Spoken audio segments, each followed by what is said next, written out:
રાજાઓ વિશે માહિતી આપશે. ચંદ્રગુપ્તના અવસાન બાદ તેના પુત્ર બિંદુસાર મગધની ગાદીએ આવ્યો. પિતા ચંદ્રગુપ્તથી વારસામાં મળેલ વિશાળ સામ્રાજ્ય તેને ટકાવી રાખી તેના પુત્ર અશોકને આપ્યું એ જ બિંદુસારની મોટામાં મોટી સિદ્ધિ ગણાય છે. તેણે અત્યાર સુધીમાં એક પણ 9 રાજ્ય જીત્યું ન હતું.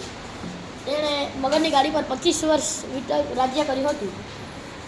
સમ્રાટ અશોક પિતા બિંદુસારના મૃત્યુ પછી તેમના મોટા ભાઈ સુસીમ અને તેમના સાવકા ભાઈઓ સાથે થયેલા સંઘર્ષને કારણે ગાદી આવવાના 4 વર્ષ બાદ રાજધાની પાટલિપુત્રમાં અશોકના રાજ્યાભિષેકમાં થયો હતો. મગધની પડોશમાં આવેલ કલિંગના રાજાઓના સમયમાં મગધ સામ્રાજ્યનો જ એક ભાગ હતો, પરંતુ મૌર્ય શાસનની